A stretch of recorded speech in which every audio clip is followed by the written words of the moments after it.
GMR Shopping Mall grand opening on 10th September in Miapur.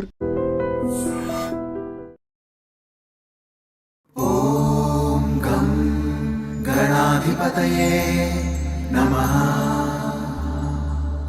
ఓం గం గణాధిపతయే నమః. Hi IG viewers, ఇప్పుడు మనం వచ్చేసాం హైదరాబాద్లోని నాలెడ్జ్ సిటీలో ఉన్న మై హోమ్ పూజ అపార్ట్మెంట్లోకి.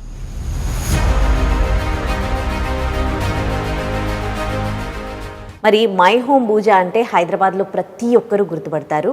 సో ఇది గేటెడ్ కమ్యూనిటీ, అందరికీ తెలిసిందే, అండ్ చాలా హైఫై పీపుల్ ఇక్కడ ఉంటారు. అయితే ఇప్పుడు ఇంకో విధంగా కూడా మై హోమ్ పూజకి చాలా పేరు వచ్చింది. అది ఏ విధంగా అంటే వినాయకుడి లడ్డు వేలం పాటలు. మనకి వినాయకుడి లడ్డు వేలం పాట అనగానే మొదటగా గుర్తొచ్చేది బాలాపూర్ లడ్డు.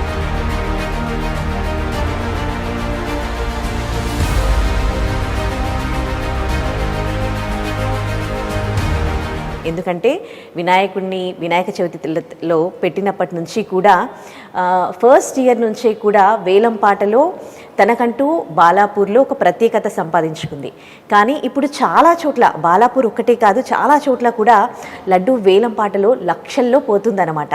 సో బాలాపూర్ తర్వాత మళ్ళీ మనం మాట్లాడుకోవాలి అని అంటే మై హోమ్ పూజ. ఎందుకంటే ఈసారి లడ్డు వేలం పాటలో 51,07,777 రూపాయలకు కొనడం జరిగింది. మరి అది కొన్నది ఎవరో కాదు, కొండపల్లి గణేష్ గారు. మరి వాళ్ళ ఇంటికే మనం వచ్చాము. అతను మై హోమ్ పూజలోనే ఉంటారు. ఒకసారి లోపలికి వెళ్ళి వాళ్ళతో మాట్లాడదాం.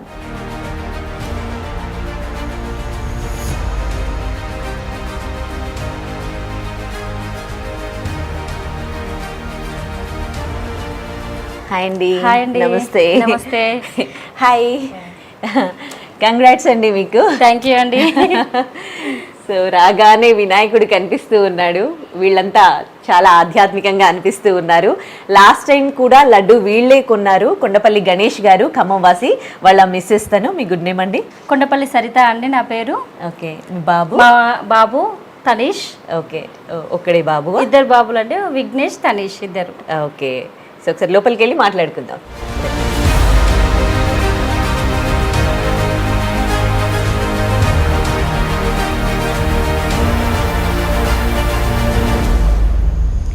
సో వేలం పాటలో, మై హోమ్ పూజలో వేలం పాటలో వాళ్ళు కొన్న లడ్డు మీరు చూడండి. వీళ్ళు 51,07,777 రూపాయలు పెట్టి ఈ లడ్డు కొనడం జరిగింది. లాస్ట్ టైం కూడా వీళ్ళే కొన్నారు, అప్పుడు 29 లక్షలు. ఆ తర్వాత వాళ్ళకి బిజినెస్లో బాగా కలిసి వచ్చింది. అందుకోసమని ఈసారి వేలం పాట కూడా చాలా పోటాపోటీగా జరిగింది. ఇంకొకరు కూడా చాలా మంది పార్టిసిపేట్ చేశారు కదండి. సో ఇంత ఎక్కువ పోయినప్పటికీ మీరు ఇప్పుడు కాదు, కొన్ని సంవత్సరాల నుంచి కూడా లడ్డు వేలం పాటలో మీ భర్త పార్టిసిపేట్ చేస్తారు అని విన్నాము. అవునండి. సో మీ ఇంట్లోకి వస్తే కూడా అన్ని గణేశుడి ఫోటోలు, అండ్ మీ హస్బెండ్ పేరు కూడా గణేషే. సో ఏంటి చెప్తారా? యాక్చువల్గా మా మామగారు కోటేశ్వరరావు గారండి, తన సింగరేణి ఎంప్లాయ్. చాలా మిడిల్ క్లాస్ ఫ్యామిలీ నుంచి వచ్చాము. తనకు అక్కడ కొత్తగూడెంలో ఉన్నప్పుడు వర్క్ చేసేటప్పుడు అక్కడ గణేష్ టెంపుల్ ఉండేది. వారికి గణేష్ మీద ఉన్న అభిమానం వల్ల వారు మా సార్కి గణేష్ అని పేరు పెట్టుకున్నారు.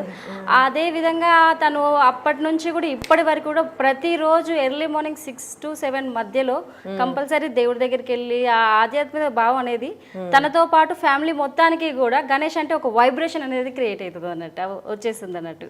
ఓకే.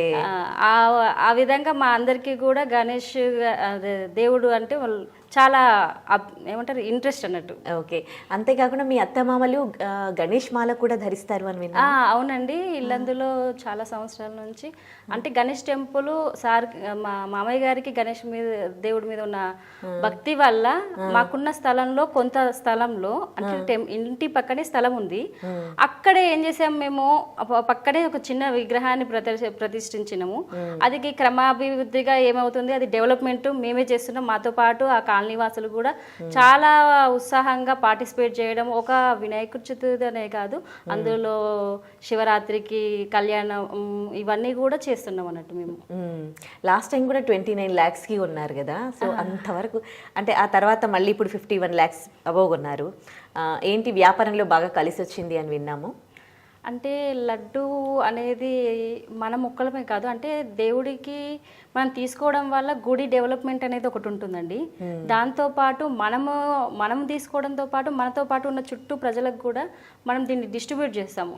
దేవుడి ఆశీస్సులు మనకు ఉంటాయి, మనతో పాటు వాళ్ళకు ఉంటాయి. అంటే మన ద్వారా, అంటే మనం తీసుకోవడం వల్ల అయితే కొంచెం అమౌంట్ అనేది పెరిగిద్ది, అది గుడికి ఉపయోగపడుతుంది. మనతో పాటు వేరే పబ్లిక్ అయితే ఏం చేస్తుంటే వాళ్ళ ఇంటి వరకు మాత్రమే తీసుకుంటారు, ఎవరికి డిస్ట్రిబ్యూషన్ చేయరు. మనం తీసుకోవడం వల్ల పక్కన మన చుట్టూ ఉన్న నైబర్స్ తో పాటు మనతో ప్రయాణించిన వాళ్ళందరికీ కూడా మనకు దేవుడు ఆశీస్సులు చేసి మనం ఎంత అభివృద్ధి చెందుతున్నాం, మనతో పాటు వాళ్ళందరూ కూడా అంతే అభివృద్ధి చెందుతారు కదా.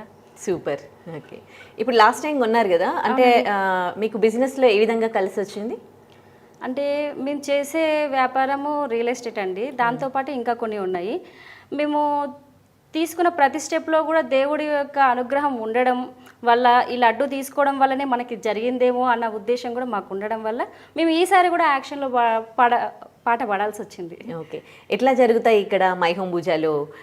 వినాయక చవితి పెట్టినప్పటి నుంచి వినాయక చవితి అని కాదండి, ప్రతి ఫెస్టివల్ కూడా చాలా బాగా చేశారు. ఇది ముస్లిమ్స్ ఫెస్టివల్, ఇది హిందూస్ ఫెస్టివల్, ఇది క్రిస్టియన్స్ ఫెస్టివల్ అనుకుంటా వసుదైక కుటుంబం అనేది మహం పూజలో ఉంటుంది. ఓకే, యాక్చువల్లీ అనుకుంటాం అంటే చాలా పెద్ద పెద్ద ఫ్లాట్స్ కదా, ఒకరితో ఒకరికి సంబంధం లేనట్టు ఉంటారేమో అన్నట్టుగా. వాళ్ళ బిజీ షెడ్యూల్ వాళ్ళకే ఉంటుందండి. ఇట్లాంటి ఫెస్టివల్స్ వచ్చినప్పుడు మాత్రమే కమ్యూనికేషన్ అనేది జరుగుతుంది.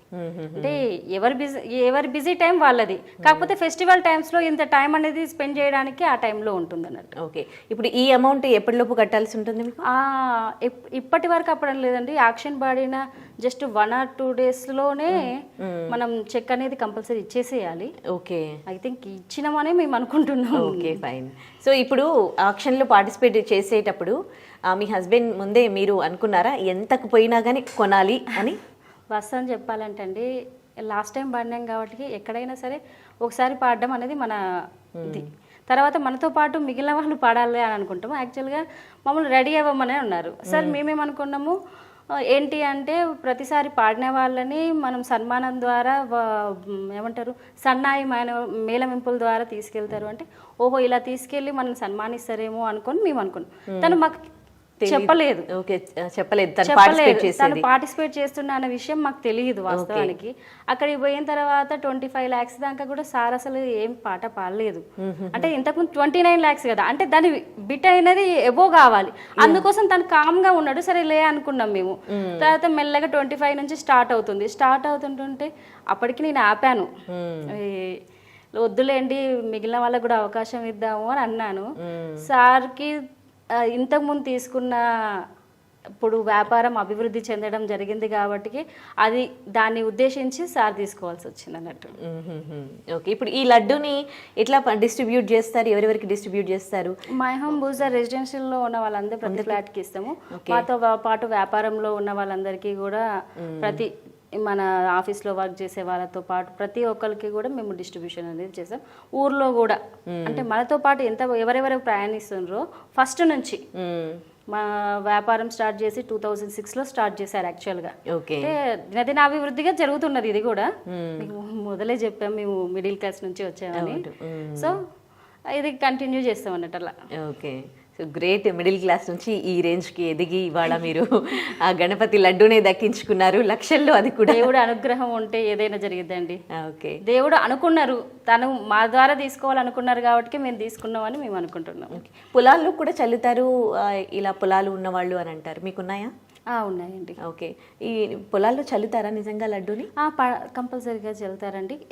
ఎంతో అంత. ఇంతకుముందు ఏం చేసేలా అంటే మేమే పాడినాం, మనకే ఉండాలి అనేది స్వార్థం అనేది ఉండేది. ఇప్పుడు ఏంటంటే మనం డిస్ట్రిబ్యూట్ చేయడం వల్ల ఎంతో అంత కొంత అనేది పొలాల్లో వేయడం జరిగిద్దండి. ఓకే, ఇంకా గణేశుడికి సంబంధించి ఎటువంటి ఉత్సవాలు చేస్తారు మీరు ఇంట్లో? ఎలాంటి పూజలు చేస్తూ ఉంటారు?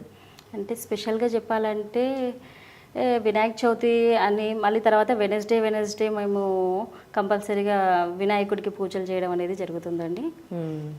ఓకే, సో మా అత్తగారు అయితే చతుర్థి మంత్లీ 2 times వస్తుంది కదా చతుర్థికి, ఆ 2 times కూడా ఫాస్టింగ్ ఉండడం అలాంటివన్నీ కూడా చేస్తుంటది. ఓకే, నేను అన్ని మాలలు విన్నాను కానీ గణేష్ మాల అనేది అంటే చాలా తక్కువగా విన్నాను. యాక్చువల్గా నేను కూడా ఇల్లందు పోయిన తర్వాతనే విన్నా అండి. ఆ అయ్యప్ప స్వామి మాల అనేది తెలుసులే, కానీ గణపతి మాల కూడా ఉంటుంది. అంటే ఏంటంటే ఎవరిళ్ళలో వాళ్ళు చేసుకుంటారు. ఈ గణపతి మాల వేసుకోవడం అనేది ఏంటంటే 9 రోజులు ఎలాగో మనము ఎలాంటివి కూడా వెజిటేరియన్ ఫుడ్ అది కూడా ఒక పద్ధతిగా అయ్యప్ప స్వామికి ఎలాగైతే చేసుకుంటారో, కాకపోతే అయ్యప్ప స్వామికి 41 డేస్ చేసుకుంటారు. ఇక్కడ 11 డేస్ మాత్రమే చేసుకుంటాం. 11 డేస్ ఆర్ 21 డేస్ అనేది వాళ్ళు డిసైడ్ చేసుకుంటారు అన్నట్టు. ఓకే, అంటే ఇప్పుడు ఎన్ని సంవత్సరాలు అయింది మీ అత్త మామలు మాల వేయబట్టి? లేదు 20 ఇయర్స్ నుంచి చేస్తున్నారు. 20 ఇయర్స్ నుంచి చేస్తున్నారా? బాబుకి ఎట్లాంటి స్పెషల్ ఇంట్రెస్ట్? మాల వేసుకున్నావా? అంటే బాబుకి కొంచెం హెల్త్ ఇష్యూ ఉండనప్పుడు మేము కూడా బాబుకి వేసుకుందాము అని అనుకున్నాము. అలా 1 టైం వేసాము అన్నట్టు. ఒక 4 ఇయర్స్ బ్యాక్ వేసాము. ఓకే, ఇంకో బాబు 10th స్కూల్లో ఉన్నారు, హాస్టల్లో ఉన్నారు. మీకు గణేశుడు అంటే భక్తి అది ఎట్లా పెరిగిందమ్మా తనీష్? డాడీకి ఉందని పూజ చేస్తావా నువ్వు ప్రతిరోజు? గణేశుడికి మొక్కుతావా? ఓకే, స్కూల్కి పోయే ముందు అవునా, బొట్టు పెట్టుకొని పోతాం. ఓకే, ఈసారి నీకు ఎట్లా అనిపించింది సెలబ్రేషన్స్, మై హోమ్ పూజలు? లాస్ట్ టైం కంటే బెటర్. అవునా, ఓకే. నువ్వు ఎట్లా ఎంజాయ్ చేస్తావు ఈ వినాయక చవితి నిమజ్జనం వరకు కూడా? పోయి అక్కడే ఉండి హెల్ప్ చేసి. ఓకే, యాక్చువల్గా మేము ఇల్లందులో ఉన్నప్పుడు అయితే ప్రతిదీ అంటే ఎవ్రీడే ఏదో ఒక స్పెషల్గా అంటే హనుమాన్ జయంతి కానీ కుంకుమార్చన ఇట్లాంటివి అక్కడ కూడా డైలీ మార్నింగ్ ఈవినింగ్ అనేవి పూజలు కంపల్సరీ చేస్తారనండి. అయితే వీళ్ళు ఏంటంటే మాతో పాటు మేమేం చేస్తున్నామో మా వెనకనే వచ్చి వీళ్ళు కూడా అది కంటిన్యూ అవ్వడం వల్ల వాళ్ళకి అదొకటి సెలబ్రేషన్ లో పార్టిసిపేట్ చేస్తుంటారు. పెద్దవాళ్ళు ఎట్లా చేస్తే పిల్లలు ఫాలో అవుతూ ఉంటారు కదా. సో ఫ్యామిలీలోనే ఉంది గణేశుడు అంటే ఒక భక్తి విశ్వాసం. సో వాళ్ళు పిల్లలకు కూడా అదే వచ్చింది అన్నమాట. ఓకే, అక్కడ ఇల్లందులో టెంపుల్లో మొత్తం అంటే అది గవర్నమెంట్ అండర్ ఏమైనా తీసుకుందా? డెవలప్ అవుతుంది కాబట్టి మీరే చూసుకుంటారా? మేమే చూసుకుంటున్నామండి. ఓకే, సో అంటే ఎక్కువ మంది వస్తూ ఉంటారా క్రౌడ్? కాలనీలో ఉన్న వాళ్ళ వరకైతే వచ్చేస్తారండి, కాలనీలో ఉన్నంత వరకైతే వస్తుంటారు. ఓకే, ఆ టెంపుల్లో ఇంకా ఎట్లాంటి సెలబ్రేషన్స్ అవుతాయి? పండగలప్పుడు ఎట్లా ఉంటుంది అక్కడ? పండగలు అని మీరు వెళ్ళడం జరుగుతుందా అక్కడికి? పండగలప్పుడు కంపల్సరీ వెళ్తామండి. దసరా టైంలో నవరాత్రి ఉత్సవాలు జరుపుతారు, దుర్గామాత ఉత్సవాలు జరుగుతాయి, వినాయకుని పూజలు జరుగుతాయి. శివరాత్రి టైంలో మేమే విగ్రహాలను తీసుకొని ప్రతిష్ఠించి వాటి శివ కళ్యాణం చేయడము ఇలాంటివి జరుగుతాయండి. ఓకే, మీ మామగారు సింగరేణిలో ఎంప్లాయీ అన్నారు. మీ హస్బెండ్ చాలా అంటే మిడిల్ క్లాస్ ఫ్యామిలీ నుంచి ఇక్కడ వరకు ఎదిగారు అని అన్నారు కదా. సో ఎట్లా ఎదగడం జరిగింది? ఏది బాగా కలిసి వచ్చింది? ఫస్ట్ తను MBA చేశారండి. MBA చేసిన తర్వాత అవుట్ ఆఫ్ వెళ్ళి అక్కడ నుంచి వచ్చేసి తన ఉన్న సరౌండింగ్ నుంచి ఏ బిజినెస్కి ఏ రకంగా అంటే బ్యాంక్లో జాబ్ చేశారు. తను బ్యాంక్లో జాబ్ చేసి అక్కడ అన్ని మెలకువలు తెలుసుకొని తర్వాత బిజినెస్ అనేది స్టార్ట్ చేశారు. అలా ఒక దాని తర్వాత ఏ టైంలో ఏది వస్తుంది అనేది ముందే గెస్ చేసి తను అంటే ఇప్పుడు ఈ ఫ్యూచర్ ఇప్పుడు ఇట్లున్నది, నెక్స్ట్ ఏమొస్తుంది, ఏ బిజినెస్ అయితే బాగుంటుంది అని ముందు 1 స్టెప్ ముందే ఉంటాడు. ఓకే, సో ఎక్స్పీరియన్స్ చేసిండు కాబట్టి సో తనకు ముందే తెలిసిపోద్ది అనమాట. ఎనీవేస్ చాలా సంతోషం మిమ్మల్ని కలవడం. లడ్డు కొన్న వాళ్ళ ఇంటికి మేము కూడా వచ్చాము. సో ప్రతి ఏడాది కూడా మీరు పార్టిసిపేట్ చేయాలి. ఆ గణనాథుడి ఆశీస్సులు మీ పైన ఎప్పటికీ ఉండాలని కోరుకుంటూ థ్యాంక్ యూ అండి. And for more videos, please subscribe to iDream. Please subscribe to iDream. Please subscribe iDream. And please subscribe to iDream. For more videos, subscribe to iDream. please like, share and subscribe to the channel. Congratulations, iDream. Subscribe to iDream. Subscribe to iDream. So subscribe to iDream Media. iDream ki iDream team andarki huge congratulations. Please subscribe iDream Media. Please subscribe to iDream. Subscribe iDream. Please subscribe to iDream. iDream అంటే నా కళల channel subscribe చేసుకున్న నోరు తిరుగుతలేదు, మీరైతే గంట గుర్తు కొట్టండి. For more such videos, please subscribe to iDream. Subscribe to iDream. Please subscribe to iDream. Please subscribe iDream Media. Please do subscribe to iDream. Please subscribe to iDream Media. For best entertainment and information, please subscribe iDream. And don't forget to subscribe to iDream.